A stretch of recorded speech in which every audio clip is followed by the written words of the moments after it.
खवल्या डोंगरावर चांदगुडे कुटुंबियांचा दुर्दैवी अंत झाला। मात्र त्यांच्या घरामध्ये त्यांचा शेरू नावाचा श्वान जो आहे तो अटकला होता आणि त्याची सुटका करण्यात आलेली आहे। ETVने सर्वात आधी हे वृत्त समोर आलं होतं।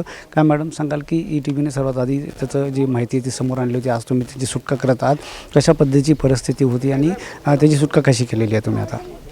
आम्ही जेव्हा आलो तर तो फार घाबरलेला होता, तो प्रचंड, आणि त्याला बघून फार म्हणजे त्रास झाला की 3 दिवसापासून आम्ही व्हिडिओज सगळ्यांचे व्हिडिओज वगैरे बघत आहे, सगळे न्यूज चॅनलचे, आणि 2 दिवस झाले माझं कॉन्टॅक्ट चालू होतं त्या बाबांशी, आणि बाबांनी मी कालही बोलले होते की आम्ही येणार आहे त्याला रेस्क्यू करायला, आणि बाबा मला आज सकाळी बोलले की आम्ही ते राखविधीला जाणार आहे कायगाव टोकाला, तर मॅडम तुम्ही दुपारी या। तर आम्ही त्याच्यासाठी वाट बघितलं आणि बाबांना हेही सांगितलं की काही जेवणाची जर मदत लागत असेल, आमचे व्हॉलंटियर इथेच राहतात, तर त्यांनाही आम्ही सांगितलं की तुम्ही इथे येऊन फीड करा त्याला।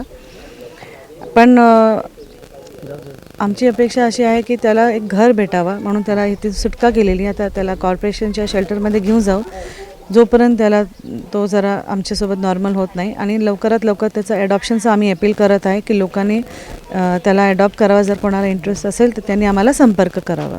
काय सांगाल तो त्याची मानसिक स्थिती कशी असू शकते? कारण 2 दिवस झाले तो सतत भुंकत होता आणि रडतही होता, तर त्याची मानसिक स्थिती कशी असू शकते?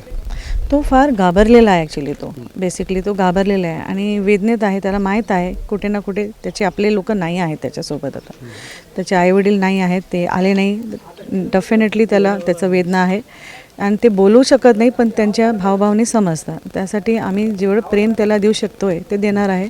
त्याचे आईवडील जरी नसेल तर आम्ही आहोत, आणि आम्ही म्हणजे फक्त आम्ही नाही, आम्ही माझं म्हणणं आहे की आम्ही सगळे प्राणीप्रेमी आहेत, त्याची देखरेख करेल 100%। त्याला दत्तकसुद्धा द्यायचा प्रयत्न करू आणि चांगल्या घरात त्याला दत्तक देऊ। तो जेव्हा बाहेर आला थोडासा आक्रमक होता, तुम्ही जेव्हा आत गेले तेव्हा तो थोडासा आक्रमक होता, किंबहुना लोकांना बघून तो आतमध्ये लपून देखील बसला होता, आणि तो जसा बाहेर आला तो मोकळ्या पटांगणात जाण्याचा प्रयत्न करत होता। त्याने तिकडे शौचालय देखील हे केलेलं आहे।